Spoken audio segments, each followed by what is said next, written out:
നമസ്കാരം. ഒരു കമ്മ്യൂണിസ്റ്റുകാരനെയും ഒരു വിഷപ്പാമ്പിനെയും ഒന്നിച്ചു കണ്ടാൽ ആദ്യം കമ്മ്യൂണിസ്റ്റുകാരനെ തല്ലിക്കൊല്ലണമെന്ന് പണ്ട് ആരോ പറഞ്ഞിട്ടുണ്ട്.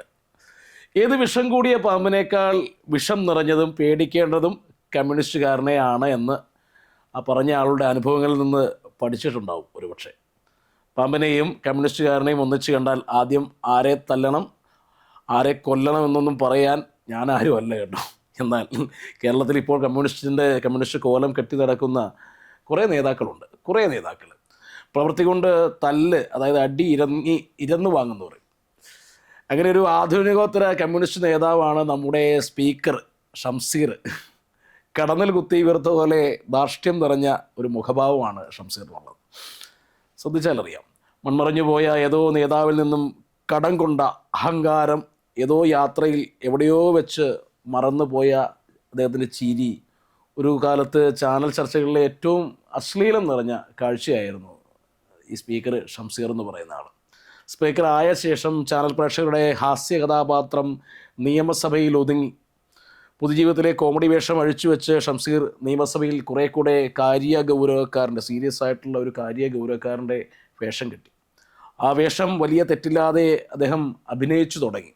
പൊതുമരാമത്ത് മന്ത്രിയോടുള്ള ഷംസീറിൻ്റെ പരസ്യമായ അനിഷ്ടവും നീരസവും മറയൊന്നും കൂടാതെ പലതവണ നിയമസഭയിൽ വെളിപ്പെട്ടു. ചില നിർദോഷമെന്ന് തോന്നാവുന്ന ഇടപെടലുകൾ, അത് ചില തരത്തിലുള്ള നിർദ്ദേശം തോന്നാത്ത ഇടപെടലുകൾ, നിസ്സാരമെന്ന് പറഞ്ഞ് തള്ളിക്കളയാനാവാത്ത ചില വാക് പ്രയോഗങ്ങൾ തരം കിട്ടുമ്പോഴൊക്കെ കാരണമൊന്നും കൂടാതെ തൻ്റെ കൂടെയുള്ള സഹപ്രവർത്തകരെ ഷംസീർ ചുരണ്ടിയും തോണ്ടിയും ഒക്കെ ചെയ്തുകൊണ്ടിരുന്നു. പ്രതിപക്ഷത്തിൻ്റെ വാക്കുകൾ ഷംസീർ ഭരണപക്ഷത്തിൻ്റെ വാക്കുകൾക്കൊപ്പം ശ്രദ്ധയോടെ കേട്ടു. അതുകൊണ്ട് തന്നെ പ്രതിപക്ഷം ഷംസീറിന് നേരെ മുൻ സ്പീക്കർമാർക്ക് നൽകിയിട്ടില്ലാത്ത ഒരു സ്നേഹഭാവം കാണിച്ചു. അങ്ങനെ മുൻകാല ചെയ്തികളിലെ പേരുദോഷം വാക്കുകൾ കൊണ്ടും പ്രവർത്തികൾ കൊണ്ടും ഷംസീർ പതിയെ ഇങ്ങനെ മായ്ച്ചുകൊണ്ടിരിക്കുകയായിരുന്നു. എത്ര മായ്ക്കാൻ ശ്രമിച്ചാലും എത്ര മറക്കാൻ ശ്രമിച്ചാലും ഉള്ളിൽ തടയണ കെട്ടി തടഞ്ഞ് നിർത്തിയിരിക്കുന്ന അഹംഭാവം ഒരു ചെറു തെന്നലിൽ മല ഇടിഞ്ഞു വരുന്നത് പോലെ ഇടിഞ്ഞ് പൊളിഞ്ഞ് വെളിയിൽ ചാടും. അങ്ങനെ സ്പീക്കറായതിനു ശേഷം ഷംസീർ തേൻ പൊതിഞ്ഞ് കൊണ്ട് നടന്ന അദ്ദേഹത്തിൻ്റെ ഉള്ളിലെ യഥാർത്ഥ ഷംസീർ, ഒറിജിനൽ ഷംസീർ ഇപ്പോൾ പുറത്ത് ചാടിയിരിക്കുന്നു.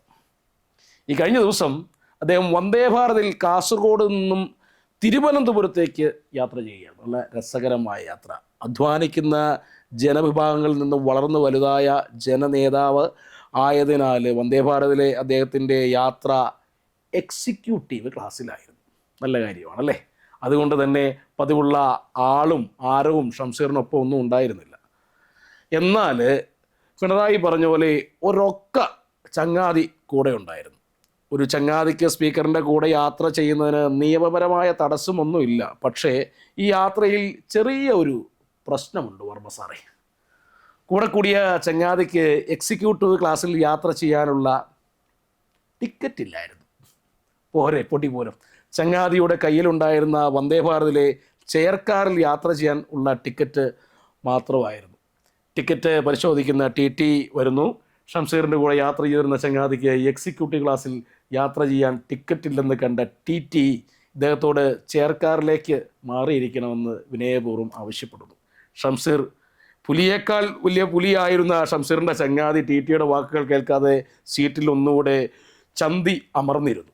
ടിക്ക് തന്നെ മനസ്സിലായില്ല എന്ന് തോന്നലിൽ ഷംസീർ അല്പം സ്വതസിദ്ധമായ ശൈലിയൊക്കെ വിട്ടിട്ട് തൻ്റെ ഒറിജിനൽ സ്വഭാവം എടുക്കുന്നു. വിനയമെല്ലാം വിട്ടു തന്നെ ഉറക്കെ പറയണം, താൻ സ്പീക്കറാണ്, കൂടെയുള്ളത് തൻ്റെ ചങ്ങാതിയാണ്, അതുകൊണ്ട് ആളിവിടെ തന്നെ ഇരുന്നോട്ടെ. ബസ്സിന് കല്ലെറിയാതെയും പോലീസിൻ്റെ തല തല്ലിപ്പൊളിക്കാതെയും PSCക്ക് കോപ്പി അടിക്കാതെയും പഠിച്ചു പാസ്സായി വന്നിട്ടുള്ള ആളായതുകൊണ്ട് ടി പറഞ്ഞു, എക്സിക്യൂട്ടീവ് ക്ലാസ്സിൽ യാത്ര ചെയ്യണമെങ്കിൽ എക്സിക്യൂട്ടീവ് ക്ലാസ്സിലെ ടിക്കറ്റ് തന്നെ വേണം, ഇല്ലെങ്കിൽ നിങ്ങൾ ചെയർ കാറിലേക്ക് മാറിയിരുന്നുള്ളൂ.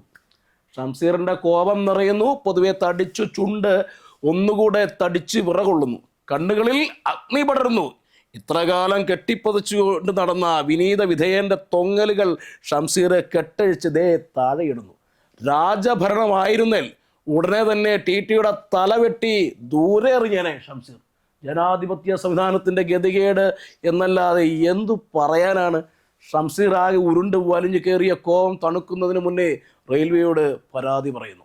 പരാതിയിൽ പറഞ്ഞത് പതിവ് കാര്യം തന്നെയാണ്. TT എന്നെ അപമാനിച്ചു, അധിക്ഷേപിച്ചു. എന്തുകൊണ്ടോ TT തനിക്ക് നേരെ അശ്ലീല അംഗ്യമൊന്നും കാണിച്ചു എന്ന് ഷംസീർ പറഞ്ഞില്ല. തിരുവനന്തപുരം മേയറായി ജനിച്ചാൽ മതിയായിരുന്നു. പക്ഷേ ഷംസീറെ, 1-2 കാര്യം കൂടെ പരാതിയിൽ എഴുതി ചേർക്കാമായിരുന്നു. ഇന്ത്യയിൽ ഇന്ന് ന്യൂനപക്ഷങ്ങൾ അനുഭവിക്കുന്ന വർഗീയ പീഡനത്തിന് ഇരയായി തീരുകയാണ് താൻ എന്നുകൂടി പറയാമായിരുന്നു.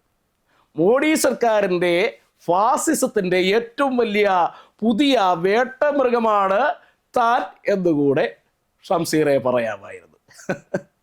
കൂട്ടത്തിൽ ഷിജു ഖാനെ വിളിച്ച് DYFI കുട്ടികളുമായി ചേർന്ന് റെയിൽവേ സ്റ്റേഷനുകൾ ഉപരോധിക്കാമായിരുന്നില്ലേ ഷംസീറെ? എന്തേ ചെയ്തില്ല? പിന്നെ വേണമെങ്കിൽ ഇന്ത്യൻ സൈന്യത്തെ ഒന്ന് വെല്ലുവിളിക്കാമായിരുന്നു. ഏതായാലും കടലാസിൽ രേഖപ്പെടുത്താതെ TTയെ വന്ദേ ഭാരതിൽ നിന്നും തൽക്കാലം ഒന്ന് ഒഴിവാക്കുന്നു. റെയിൽവേയുടെ ഈ നീക്കത്തിനെതിരെ അന്തസ്സുള്ള റെയിൽവേ ഉദ്യോഗസ്ഥർ എല്ലാവരോടും സംഘടിക്കുന്നു. തെറ്റ് തിരിച്ചറിഞ്ഞ റെയിൽവേ തെറ്റ് തിരുത്തുന്നുണ്ട് കേട്ടോ. ഉദ്യോഗസ്ഥൻ വീണ്ടും വന്ദേ ഭാരതിൽ തിരിച്ചെത്തുന്നു. ഷംസീർ ഒരു ഓർമ്മപ്പെടുത്തലാണ്. തീർച്ചയായിട്ടും ഷംസീർ എന്ന് പറയുന്ന വ്യക്തി ഒരു ഓർമ്മപ്പെടുത്തലാണ്.